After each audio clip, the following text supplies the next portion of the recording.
இன்னைக்கு ஒரு சூப்பரான ஒரு ப்ராடக்ட்டோட அன்பாக்சிங் தான் வந்து பார்க்க போறீங்க. ஆக்சுவலா இந்த ப்ராடக்ட் நான் அன்பாக்ஸ் பண்றதுக்கு முன்னாடி இது இவ்ளோ சூப்பரா இருக்கும். இது ஓப்பன் பண்ணோனே நான் இவ்ளோ ஹேப்பியாவேன். அந்த மாரி எந்த விதமான எக்ஸ்பெக்டேஷனும் கிடையாது. அந்த ப்ராடக்ட்ட நீங்க பார்க்கறதுக்கு முன்னாடி எனக்கு செம்ம பசி. ஸோ ஸ்கூல் முடிச்சுட்டு வீட்டுக்கு வந்தோனே வீட்ல வீட் பிரெட் இருந்தது. ஸோ அத வந்து கீ போட்டு நல்லா டோஸ்ட் பண்ணி சாப்பிட்டுட்டு ஒரு கப் காஃபி போட்டு குடிச்சேன். அவ்ளோ ரெஃப்ரெஷிங்கா இருந்தது. சரி வாங்க இப்போ அன்பாக்சிங் பார்க்கலாம். இது வந்து ஒரு சூப்பரான செல்ஃபி ஸ்டிக் வித் ட்ரைபாட் ஓகேங்களா? ஸோ அவ்ளோ சூப்பரா ஹேண்டியாக ட்ராவல் ஃப்ரெண்ட்லி நம்ம ஹேண்ட்பேக்கில் வச்சு எங்கே வேணாலும் எடுத்துகிட்டு போகலாம். அது மட்டும் இல்லை இதை வந்து நம்ம வீட்லேயும் வந்து வீடியோஸ் மேக் பண்ணுறதுக்கு ஒரு நல்ல ட்ரைபாடாகவும் யூஸ் ஆகுது.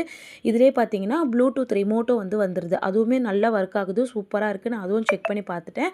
ஃபஸ்ட்டு இந்த ட்ரைபாட் வச்சு பார்க்கும்போது என்னடா இவ்வளோ குட்டியாக இருக்குது, நம்ம பிக்சரில் பார்த்த மாதிரி இல்லையே அப்படின்னு சொல்லிட்டு பொறுமையாக இந்த மாதிரி எடுத்து பார்த்தா நல்லா எக்ஸ்டெண்ட் ஆகுதுங்க. நல்லா ஹைட்டாக இருக்குது. கிட்டத்தட்ட பார்த்தீங்கன்னா என் ஹைட்டுக்கு கொஞ்சம் கம்மி தான்.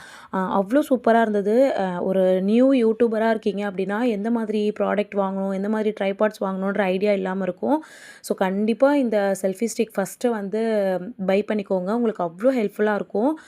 இதோட கோட் வந்து பார்த்தீங்கன்னா நான் ஃபஸ்ட்டு கமெண்ட்டில் வந்து பின் பண்ணுறேன். ஓகேங்களா? பாய்.